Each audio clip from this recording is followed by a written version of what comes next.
Prego. Ti ha fatto massa ferie, Filippo.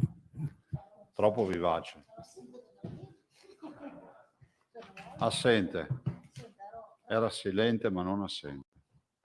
Allora, intanto grazie. Come avete visto oggi siamo qui con l'assessore Lanzarin e la dottoressa Scroccaro. La dottoressa Scroccaro, che peraltro tra le tante robe è anche comitato prezzi nazionali dell'AIFA, nonché essere la nostra donna a Lavana, si può dire, per tutto quello che sono i farmaci in Veneto. Quindi oggi darà un'informativa che io ritengo importantissima rispetto all'uso dei monoclonali in Veneto e lo stato dell'arte del tema dei monoclonali a livello nazionale, quindi cosa prevede l'attuale normativa, la modalità di ingaggio del paziente, quali sono i pazienti che sono eleggibili al trattamento con i monoclonali, insomma tutta una serie di dati che poi penso siano utili anche ai cittadini per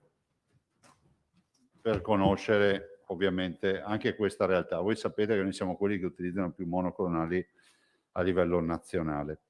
E quindi presenterò il bollettino, buongiorno, presenterò il bollettino, dopo sono a disposizione le domande, dopo dovete perdonarmi perché oggi desidero andare all'ultimo saluto del dottor Fabio Biasuzzi a Treviso, quindi sono 2 giorni un po' complicati perché oggi c'è il funerale di Fabio Biasuzzi e domani sarò al funerale del signor Sartorello a Ceggia, il patron di SME. 2 persone che io conoscevo e stimo. Allora partirei con i test. I test sono tamponi molecolari 6.416.222, tamponi rapidi 6.651.361. Di fatto abbiamo passato i 13 milioni, sono 13 milioni e 67.000 tamponi dal 21 febbraio 2020. I positivi nelle ultime 24 ore sono 274. Vuol dire una trentina per provincia per capirci. I 274 positivi sono così identificati, cioè li abbiamo innanzitutto rilevati con 13.024 tamponi. Voi sapete sempre che fine settimana c'è un calo fisiologico della capacità di far tamponi, per un'incidenza del 2,10. I positivi ad oggi in isolamento, cioè quarantenati, sono 13.242. Vi ricordo che la punta minima che abbiamo toccato in tutta la storia del coronavirus era di giugno, con 9.000 persone isolate. Numero dei positivi dall'inizio dell'infezione, 458.467. Questi sono solo i positivi che noi abbiamo rilevato con i famosi 13 milioni di tamponi. Poi ce ne saranno forse milioni di positivi, ma che noi non abbiamo mai incontrato e incrociato, che si saranno negativizzati. Ricoveri totali sono 285, più 9. I 285 sono così distribuiti: 233 in area non critica e 52 in area di terapia intensiva, quindi in area critica. Quindi più 6 in area non critica e più 3 nelle terapie intensive. Terapie intensive ovviamente che con i 350 posti occupati da pazienti non Covid si va a 402 posti. 52 più 50. Totale di decessi 1.701, scusatemi, 11.701. I guariti 22.964.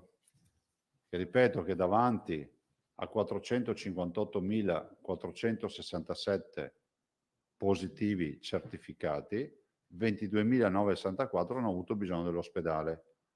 Quindi se qualcuno si prendesse a briglia di fare una sottrazione, vedete che più o meno sono, quanto sono?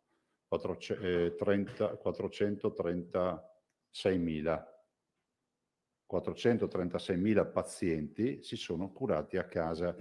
Lo dico perché si sente parlare di cure domiciliari come se nessuno fosse mai stato curato in casa. Da noi solo 22.000 su 458.000 hanno avuto bisogno di un ospedale. E questo va ripetuto. Guardate, allora, non siamo davanti a una curva che sta flettendo e quindi a una remissione dell'infezione. Questo poco ma sicuro, vedete che anche oggi abbiamo dei ricoverati. Abbiamo molte realtà, ne parlavamo anche stamattina in unità di crisi che abbiamo fatto, abbiamo molte realtà che passano da scenario 1 a scenario 2, insomma c'è questo, diciamo, c'è questo ballare con le terapie intensive, cioè le terapie quando tu hai 52 persone come oggi in terapia intensiva, hai delle province tipo Verona, Padova che tendono a restare nelle fasi iniziali dello scenario 2. Sapete che avevamo fatto tutti gli scenari per le terapie intensive. Allora, è una situazione che stiamo gestendo, gestibile, assolutamente sì, però è una situazione che ha bisogno dell'aiuto dei cittadini su due fronti, quello del comportamento, di continuare a portare la mascherina, di continuare ad evitare gli assembramenti, di continuare a igienizzare le mani e a continuare a capire e pensare che la partita non è finita. Due, di accedere alla vaccinazione, perché il tema della vaccinazione è l'unico tema che oggi ci permette di dire che nonostante tutto abbiamo solo brutto termine, ma è solo per dare una dimensione, 283 persone ricoverate. Perché dico solo? Perché davanti a questo livello di infezione, in altre fasi della storia del coronavirus avremmo avuto gli ospedali collassati. Confermo che l'80% delle persone in terapia intensiva sono non vaccinate e oltre il 70% delle persone in corsia, quindi in area non critica, sono non vaccinate. Quindi è innegabile che i vaccini abbiano funzionato e stiano funzionando. A questi poi, ma ve lo dirà la dottoressa Scroccaro, ci aggiungiamo le nuove terapie e non ultimi i monoclonali che ci aiutano non poco per la remissione dei sintomi clinici e quindi per la guarigione dei pazienti. Oggi nel bollettino, ve lo dico, abbiamo fatto 15.254 vaccinazioni nelle ultime 24 ore e siamo arrivati praticamente, oggi possiamo dire che chiudiamo 6.400.000 dosi. Andiamo verso i 6 milioni e mezzo di dosi. Le percentuali, evito ogni giorno di dirvi le percentuali, ma insomma abbondantemente noi comunque tranquillamente arriviamo all'80% della popolazione vaccinabile vaccinata. Il Sole Lanzarini sta facendo un bel lavoro perché stiamo adesso cercando di vedere un po', come si può dire, il ranking di ogni provincia per ogni comune di accesso alle vaccinazioni. Quindi vi daremo i dati in maniera ufficiale, quindi non preoccupatevi di averli subito perché li sta ancora elaborando. Quindi daremo anche tutta la classifica dal comune più virtuoso, definiamolo così, per le vaccinazioni a quello meno virtuoso, anche condivisione per provincia, quindi abbiamo anche un dato provinciale e i comuni di quella provincia. Non ho altro da aggiungere, se avete domande. Tosatto.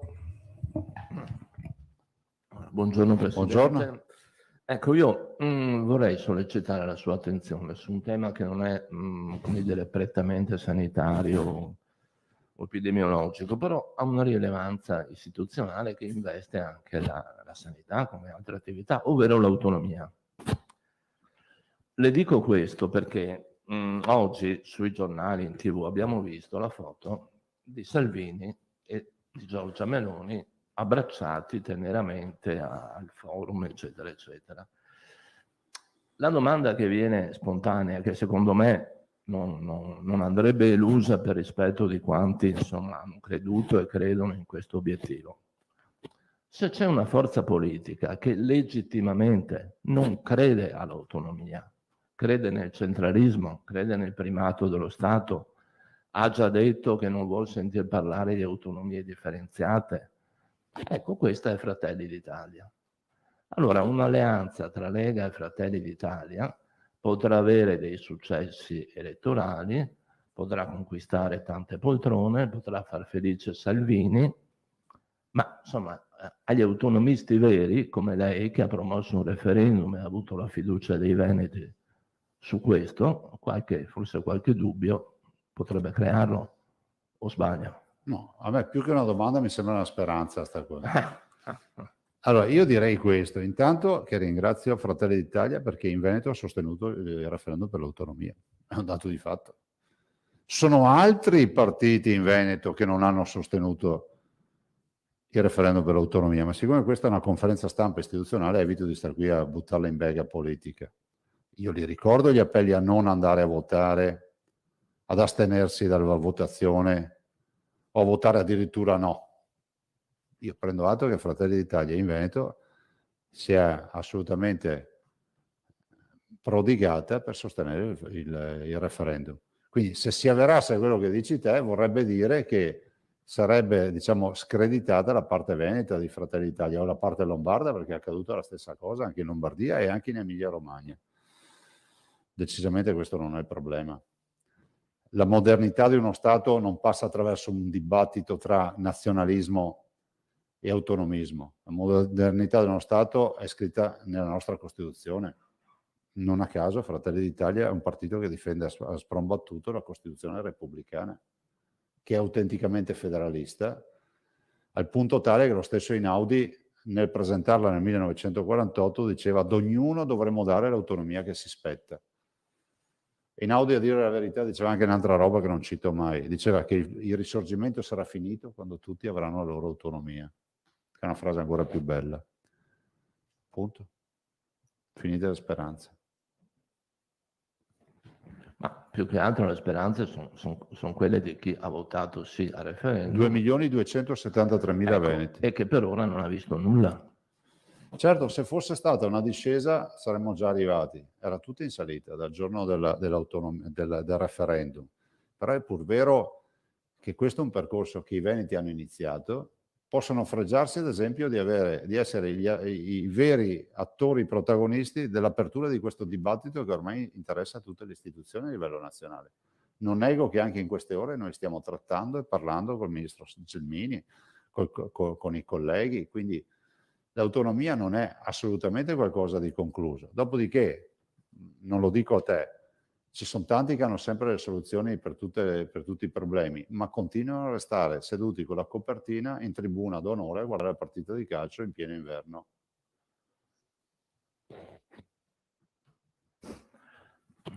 Avrei un'altra domanda. Prego. Che riguarda invece la lettera al Presidente del Consiglio che Salvini e i governatori della Lega hanno trasmesso sabato, che riguardava appunto la politica. I 5 punti. I 5 punti indicati per contrastare la pandemia, il Green Pass, eccetera, eccetera. Allora, leggendo questi 5 punti, mi è sembrato di ascoltare il nastro riavvolto delle sue dichiarazioni, nel senso che questi 5 punti fotografano esattamente la posizione che lei ci ha espresso in queste settimane. Evidentemente Salvini le ha prestato ascolto perché il punto di partenza mi pare era leggermente diverso. Si vuole ricapitolare a questo punto la posizione della Lega? Rovescerei la lettura. È una buona notizia perché vuol dire che io posso essere d'accordo sui 5 punti. No, nel senso che c'è stato assolutamente un confronto sereno, ma ve lo posso garantire, con i governatori che hanno portato la loro esperienza, ma sono 5 punti che sono nell'operare, nell'agire, nel pensare di tutti i colleghi governatori, perché questa, guardate, c'è quel punto che parla di volontarietà che è chiaro, no? Diciamo, io l'ho sempre detto, è una sconfitta sociale pensare di dover imporre qualcosa a qualcuno, no? Infatti le obbligatorietà nascono nel momento in cui non c'è più una condivisione sociale su un progetto, se ci pensate, no? Perché tu devi obbligare qualcuno. Faccio un esempio, la scuola è obbligatoria, no? Cioè, si dice che l'accesso alla scuola è obbligatorio, sono le scuole dell'obbligo, ma l'obbligo formativo ormai ce l'abbiamo tutti nelle corde, non è che qualcuno si sveglia al mattino e dice boh, io non vado a scuola perché non è obbligatoria. Il piano sanitario è un'altra roba, però noi abbiamo dei parametri, noi superiamo l'80% di accesso, ci sono altre le comunità che hanno qualche difficoltà. E si parla di Green Pass, e del Green Pass si chiarisce una volta per tutte la posizione che è un Green Pass, diciamo, non esteso coram populi come quello francese dove tu apri la finestra di casa e devi avere Green Pass. E poi non si è ben capito se sono riusciti a applicarlo oppure no. Ma un Green Pass dedicato ad alcune categorie, lo abbiamo scritto chiaramente, non lo troviamo fuori dalla storia, perché comunque una certificazione di una vaccinazione o di uno screening che una persona ha fatto e che va a comprendere l'80% dei cittadini del Veneto che comunque lo hanno fatto, cioè non è che gli sconvolge la vita dell'80% dei cittadini del Veneto, sono vaccinati. E poi abbiamo introdotto, secondo me, un tema importante, che è quello che ci sono delle categorie verso le quali bisognerebbe avere un minimo di attenzione. C'è un vulnus in tutto quello che è stato fatto fino ad ora ed è rappresentato dal fatto che c'è una categoria, pensate, ai non vaccinabili, cioè coloro che per patologia non possono essere vaccinati, ai quali nessuno riconosce ad esempio il tampone gratuito. Ma sarà possibile che una persona che è magari immunodepressa, ha un sacco di guai, non può vaccinarsi e se deve andare in uno stadio piuttosto che al ristorante o da altre parti deve farsi il tampone a pagamento? Lì ci sono tutti i presupposti, a mio avviso, per l'esenzione del ticket. E quindi deve essere un livello di assistenza che noi eroghiamo. E poi abbiamo pensato a quella categoria di minorenni, gli under 18, che fanno sport, in un regime di volontarietà vaccinale, potrebbero non essere vaccinati in Veneto, il 60% sono vaccinati, e che hanno diritto ad avere il tampone e non sentirsi dire che 3 volte a settimana devono andare con i genitori alla farmacia e farsi il tampone. Ma però il primo punto è quello fondamentale: riconoscere e promuovere la campagna vaccinale. Cioè noi non siamo una forza che rivendica una posizione contro i vaccini, perché siamo una forza che rappresenta la popolazione e ne interpreta le esigenze. Nel rispetto delle idee di tutti, questo è scontato. E io ci aggiungo tutto questo, c'è tra le righe, ma scritto molto nel senso che si evince, ma non è che è scritto in maniera puntuale, che il governo deve cogliere velocemente l'opportunità di informare i cittadini. Cioè, guardate che tra quel 20% che in Veneto che ancora non si è vaccinato, dopo ne parlerà la dottoressa Scrocaro, che è un'esperta di vaccini e di farmaci, che sono dei farmaci, i vaccini ricordo, tra quel 20% c'è chi non può vaccinarsi, ci sono almeno 4 categorie, chi non può vaccinarsi ed è esonerato, chi si è fatto i vaccini ma è contro questo vaccino, quindi in via teorica non è un Novax, è una persona che non si fa sto vaccino per tutta una serie di motivazioni. Chi comunque non vuole sentire parlare dei vaccini, cioè la categoria dei Novax, che crede che il vaccino sia la morte e basta, e faccia parte di un disegno supremo di controllare i popoli e tutte queste minestre che sentite. Quarta categoria, che è quella più importante, della quale nessuno mai parla, chi ha paura di vaccinarsi. E la paura è un sentimento umano che va rispettato, ma la paura va anche informata. Cioè, siamo davanti a un governo che non sta informando i propri cittadini. Se questa mattina ero in TV e in TV è stata intervistata una signora a Piazza del Popolo, ha detto ma perché questa qui è una terapia genica. E l'intervistatore mi ha chiesto, ha detto guardi, se cominciassimo a discutere con questa signora di terapia genica ci fermeremo alla prima domanda. Ma non è colpa della signora, ci sarà pur qualcuno che ha qualcosa da spiegare rispetto a una frase come questa. o al fatto che abbiamo gli ospedali pieni di persone ammalate da vaccino, che non è vero, o altre fake news che evito di star qui a dirvi, non so, che viene introdotto il microchip anche con il vaccino. Cioè, siamo a questi livelli qui. Quindi io penso che la pubblicità progresso istituzionale, ma non di dire vai a vaccinarti, spiegare che cos'è il vaccino, poi ognuno in un ambito di volontarietà decide cosa fare.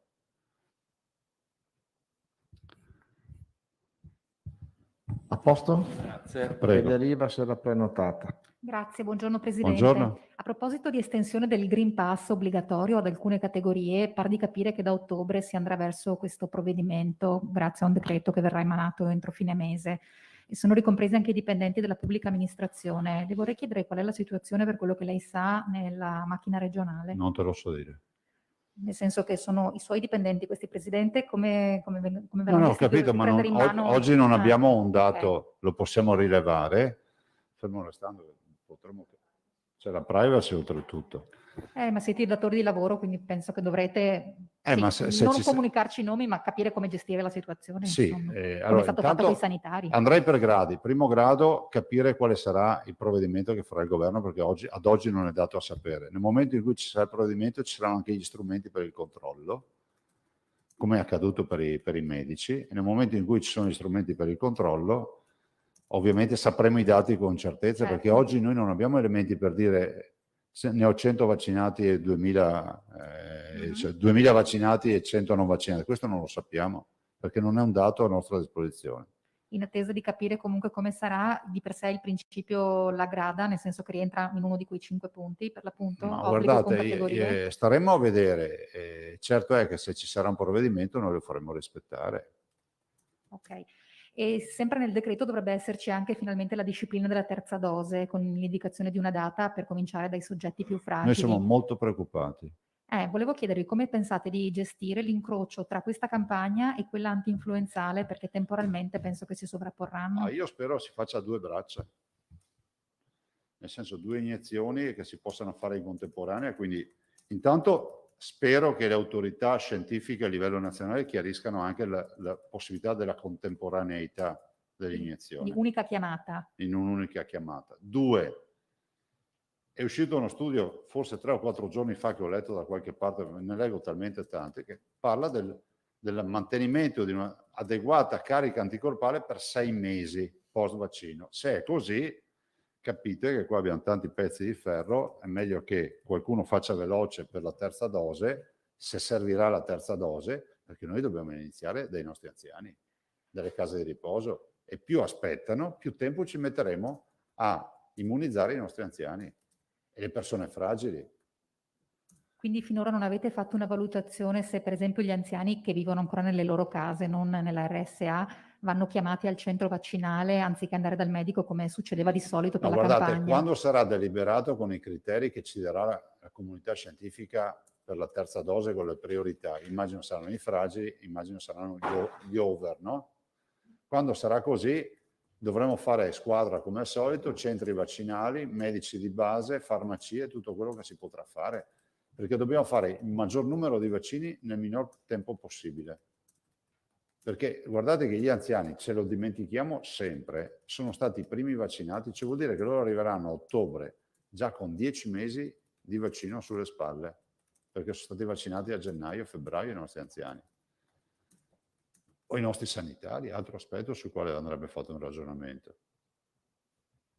Infatti si segnalano già reinfezioni tra i sanitari. Sapete, se la ragionassimo come per, dopo la dottoressa Scrocchero vi potrà spiegare, ma ragionassimo ad esempio come per l'influenza, c'è un richiamo tutti gli anni, se uno vuole si fa il richiamo.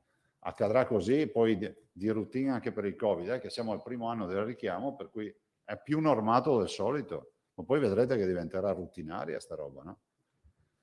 Prego. Prego. Bonet. Scusa se irrompo, però come si coniuga allora questa cosa con l'estensione del Green Pass a 12 mesi? Cioè io mi sono vaccinato, mi fanno il Green Pass che dura 12 mesi, io per un anno lo utilizzo liberamente, ma se gli anticorpi durano 6 mesi, no, io mi pare l'ennesimo bug della vicenda, non so. Non è che, no, guarda, non è più che un bug, è che questo studio parla di 6 mesi. Fauci dice che secondo lui durano anche più di un anno, e quindi Cioè, il tema è che finché nessuno chiarisce questa cosa, ad esempio noi lo potremmo chiarire, Marco, perché dalla prossima settimana, ve lo dico, saremo nelle condizioni anche di presentarvi il famoso progetto dello studio sierologico sul sangue, sulla presenza di anticorpi nel sangue dei nostri anziani che sono stati i primi ad essere vaccinati. Considerate che oltre agli anticorpi, per questo dicevo non è proprio un bug, c'è anche poi l'immunità cellulare che non è misurabile. Cioè la cellula comunque di suo si difende, no? Per banalizzare la storia. Poi ci sono anche gli anticorpi. Quindi noi a tutt'oggi il mondo scientifico non è in grado di pesare quanto valga l'immunità cellulare e quanto valga l'anticorpo. Si sa che c'è una reazione al virus.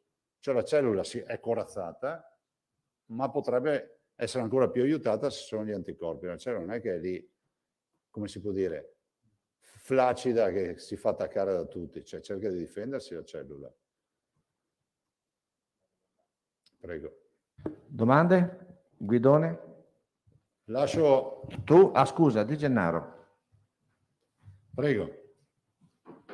Buongiorno, una cosa al volo, sempre, visto che si parlava di categorie per il Green Pass, volevo capire se lei sarebbe a favore intanto di un'estensione dell'obbligo del Green Pass anche fra gli studenti delle scuole medie e delle scuole superiori, e poi capire adesso con l'avvio delle scuole se ci sono delle linee guida, se ci si aspetta un po' di confusione legata al fatto che ci sia una commistione fra studenti non vaccinati, che credo al momento siano la maggioranza, e studenti vaccinati, e se ci saranno modalità specifiche per gestire questa cosa, se magari vengono fatte classi tutte di un tipo o qualcosa del genere. Allora, la scuola non è di nostra competenza né da un punto di vista organizzativo, tantomeno da un punto di vista, diciamo, di espressioni formative, no? Al momento, finché qualcuno si deciderà a trattare anche su questo fronte.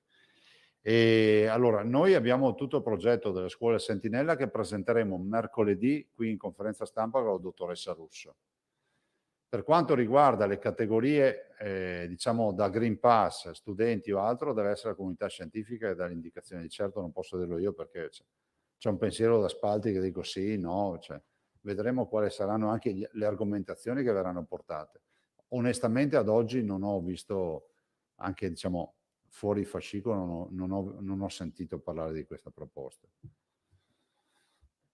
Sinceramente penso anche che in ambito di volontarietà ci sono almeno due aspetti: volontarietà vaccinale, obbligo scolastico. Prevedere un Green Pass per andare a scuola vuol dire venire meno all'obbligo scolastico e alla volontarietà vaccinale, se prendiamo il caso estremo di uno che non si è vaccinato, no? Quindi ho l'impressione che sia molto articolata anche dal punto di vista giuridico da sostenere una cosa del genere, perché siamo davanti a un obbligo scolastico che non prevede l'obbligo della vaccinazione, ma la volontarietà della vaccinazione. Quindi il Green Pass è l'ultima nella catena, no? Lascio la dottoressa Scroccaro, grazie. Nessun'altra domanda? A posto. Prego, dottoressa. Buon lavoro.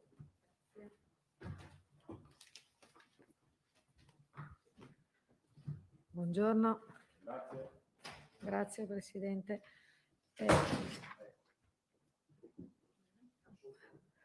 Allora, come ha anticipato il Presidente, dirò brevemente quelle cose che sono cambiate rispetto agli anticorpi monoclonali. Allora, gli anticorpi monoclonali ci sono da marzo e l'Agenzia Italiana del Farmaco aveva imposto in un primo momento delle forti limitazioni dell'uso. Questo succede abbastanza di frequente quando escono i nuovi farmaci, perché ci sono a quel tempo, quando esce il farmaco, degli studi limitati ad alcune popolazioni. Quindi l'Agenzia aveva stabilito che questi anticorpi monoclonali dovessero essere utilizzati nel caso di pazienti che presentassero dei fattori di rischio e aveva anche elencato in maniera molto puntuale quali dovevano essere questi fattori di rischio: delle malattie concomitanti, ad esempio il diabete, l'obesità, l'ipertensione, per citarne alcune. Con il passare dei mesi l'Agenzia ha progressivamente allargato i criteri di utilizzo di questi anticorpi monoclonali, perché sono usciti nuovi studi e anche perché si sono resi disponibili più anticorpi monoclonali. siamo partiti con 1, adesso ne abbiamo a disposizione normalmente 2, ne arriverà un terzo già autorizzato dall'agenzia, ma che la struttura commissariale non ci ha ancora distribuito, ed è in corso di studio un quarto. Quindi sicuramente il portafoglio a disposizione aumenta e le indicazioni via via si allargano. Le ultime novità in campo di indicazioni dell'AIFA sono che, pur permanendo questi anticorpi come indicazione, l'utilizzo nei pazienti che sono a rischio di progredire per malattia severa, quindi sono a rischio di progressione, questi fattori di rischio che l'agenzia aveva indicato come molto vincolanti all'inizio sono diventati dei suggerimenti, ma un medico che ritenesse di voler trattare un paziente che magari non ha nessuno di quei fattori di rischio che erano stati inizialmente previsti, lo può fare. Quindi si è passati molto verso un giudizio clinico. Per farvi capire, la prescrizione di questi anticorpi avviene da parte di tutti i medici d'Italia su un sistema informatizzato che mette a disposizione l'Agenzia Italiana del Farmaco. Prima, se un paziente non aveva alcuni di questi fattori di rischio, proprio la prescrizione si bloccava, cioè non andava avanti la richiesta, uno non poteva chiedere alla farmacia ospedaliera il farmaco.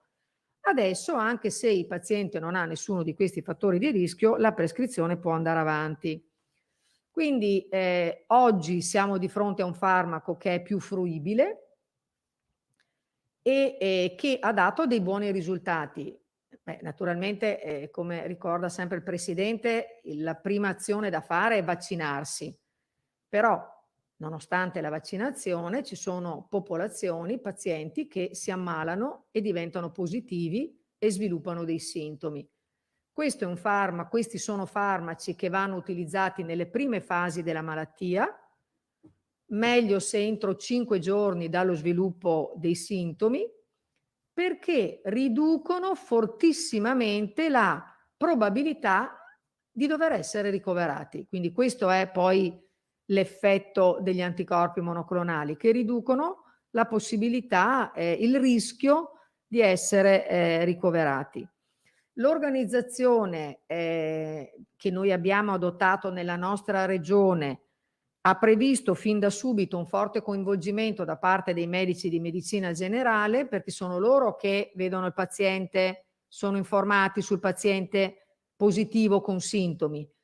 Quindi la Regione ha messo a disposizione un modello anche per cui i medici di medicina generale possono inserire nel portale sanità che loro già usano per mettere dentro i positivi e le informazioni, possono già inserire quelli che ritengono i pazienti candidabili al trattamento. I nostri 11 centri che abbiamo in Veneto si collegano a questo portale e possono vedere bene i pazienti candidabili al trattamento e chiamarli per il trattamento. Qualora non si riuscisse a far funzionare questo iter, il medico di medicina generale può mandare la sua segnalazione direttamente al centro. Il sistema ha funzionato. Noi possiamo dire oggi che circa il 35% dei nostri pazienti trattati è transitato attraverso questo metodo del portale, ma sicuramente molti medici di medicina generale hanno chiamato direttamente gli specialisti e hanno mandato i pazienti a curarsi in ospedale. Vi vorrei dare adesso alcuni numeri dei pazienti che noi abbiamo. Allora, in Italia sono stati fatti lato Italia, 8.434 trattamenti. 8.434. Noi come Veneto ne abbiamo trattati 1.167. Siamo la seconda regione. Il Lazio ha trattato qualche decina di pazienti più di noi, la terza regione molto vicina a noi è la Toscana, quindi 3 regioni di fatto trattano la stragrande maggioranza dei pazienti, le altre sono molto più bassi i numeri di pazienti trattati, non certo perché non ci siano pazienti positivi, ma perché richiede una certa organizzazione questo trattamento, cioè ci deve essere un medico di medicina generale, un contatto diretto tra medico e specialisti o paziente e specialisti, quindi è un farmaco che può essere somministrato solo in ospedale, ma ad un paziente che in effetti è a casa con sintomi. Questo è la sfida, cioè bisogna cercare di raggiungere questi pazienti. Allora, dicevamo, abbiamo un trend in crescita per fortuna, quindi anche queste nostre sollecitazioni che sono state fatte nelle ultime settimane, abbiamo scritto molte lettere agli specialisti, ai medici di base, abbiamo osservato un trend in aumento. Eravamo arrivati alla fine dell'estate con poche decine di pazienti trattati alla settimana, adesso l'ultima settimana ha registrato 109 pazienti alla settimana, abbiamo trattato con anticorpi in Veneto, quindi c'è un trend in notevole aumento. 109. Ecco, i numeri che vi volevo dare erano questi per capire un po' quanti potrebbero essere i pazienti trattabili. Allora, noi nell'ultima settimana, quella fino al 3 di agosto, abbiamo avuto 3.300 positivi. Voi sapete che noi sappiamo quanti positivi sono sintomatici e quanti no, perché c'è il contact tracing che rileva questo. Abbiamo 1.762 pazienti positivi con sintomi lievi moderati, quindi circa la metà dei nostri pazienti positivi a casa ha una sintomatologia lieve moderata. Di questi 144 sono over 65, sono anziani, e di quelli che hanno meno di 65 anni ce ne sono 81 con fattori di rischio, quindi 144 over 65, 81 con fattori di rischio. Quindi se noi dovessimo trattare anche solo quelli anziani, che per l'agenzia si dovevano trattare da subito anche senza fattori di rischio, l'agenzia del farmaco, e aggiungessimo quelli che hanno i fattori di rischio, più o meno siamo sui 220 pazienti. Cioè il target per noi, secondo i nostri calcoli, dovrebbe essere di 220 pazienti alla settimana. E cercheremo di dare questi numeri ai nostri ospedali e ai nostri medici, perché questo dovrebbe essere un po' i potenziali pazienti. Poi è chiaro che questi sono numeri. Alcuni pazienti potrebbero essere considerati non trattabili dai nostri medici, però vorremmo arrivare a questi numeri. Adesso però, come vi dicevo, l'ultima settimana ne abbiamo trattati 109, quindi dalle poche decine dell'inizio siamo già a buon punto. Volevo darvi anche qualche dato sugli esiti, perché adesso cominciamo ad avere una casistica abbondante. Noi abbiamo chiuso vuol dire che il medico ha registrato anche l'esito di questi pazienti nel registro dell'Agenzia del Farmaco, 738 casi chiusi e l'89% sono guariti senza andare in ospedale. Questo è un dato importante, cioè l'89% dei pazienti trattati, casistica che abbiamo di 738, gli altri non li abbiamo, no, l'89% non ha avuto bisogno di andare in ospedale, non è stato ricoverato, quindi è rimasta con un'evoluzione della sua malattia, della propria malattia in casa. Un 10% solo ha avuto comunque bisogno di ricovero o di accesso al pronto soccorso, e di questa casistica registriamo 5 decessi, di cui 4 Covid correlati. Quindi, per quanto non si possano fare gli studi sulla base delle osservazioni, però possiamo dire che effettivamente questi anticorpi monoclonali hanno dato i risultati sperati. Quelli che vengono trattati poi non hanno necessità di essere ricoverati. È un farmaco che è molto ben tollerato. Abbiamo avuto un 3% di reazioni molto lievi. Le reazioni lievi sono iperpiressia, vomito, nausea, quindi è anche un farmaco molto ben tollerato. Quindi noi sulla base di questo invitiamo poi anche i pazienti stessi che non avessero avuto modo di collegarsi, di avere un approccio con il proprio medico di medicina generale, anche a fare riferimento direttamente ai centri. Ce ne sono 1 o 2 per ogni azienda sanitaria, quindi è importante che i pazienti conoscano, anche riprendendo l'aspetto che diceva prima il nostro Presidente, anche dell'importanza della comunicazione. Si tratta di farmaci che hanno dimostrato l'efficacia e che è bene che i pazienti conoscano, ecco, che sappiano che esiste questa opportunità per potervi avere accesso nell'ipotesi in cui diventassero positivi con sintomi. Mi fermo Posto, qui. dottoressa, grazie. Domande?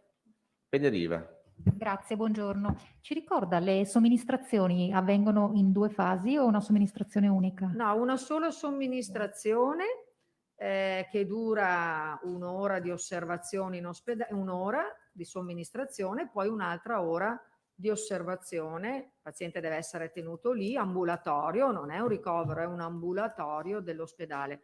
Mi sono dimenticata di dirvi prima che abbiamo già dei casi di pazienti che erano in RSA e che ne hanno avuto bisogno e quindi hanno avuto la somministrazione. Abbiamo avuto anche un paio di casi, uno sicuramente di una donna in gravidanza che è stata trattata con l'anticorpo monoclonale perché ci sono anche rassicurazioni sull'utilizzo anche nella gravidanza, naturalmente meglio non entro i primi mesi di gravidanza, però una gravidanza avanzata e un'esperienza c'è stata, almeno a mia conoscenza, a Padova. E mi veniva in mente mentre parlava, a proposito invece degli effetti avversi che ci sono stati, in particolare quei 5 decessi, di cui 4 Covid correlati.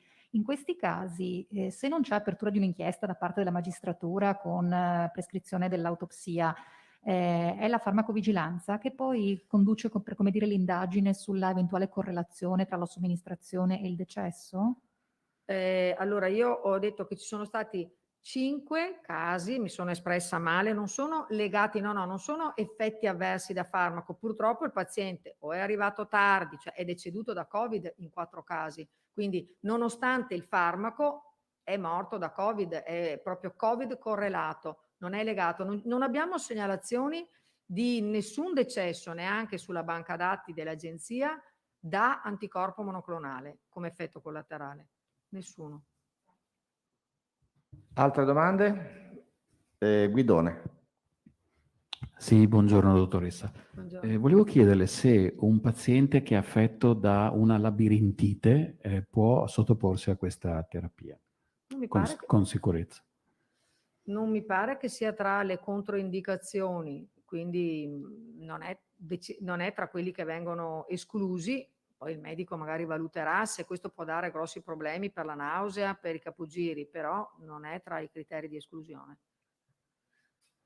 Grazie. Non ho detto prima che, ecco, più recentemente uno dei 2 anticorpi monoclonali di cui disponiamo ha una nuova indicazione, può essere utilizzato anche nei pazienti ospedalizzati con dosaggi molto alti, però si può usare anche nel paziente ricoverato per Covid. Questa è una cosa che è più recente, di qualche mese.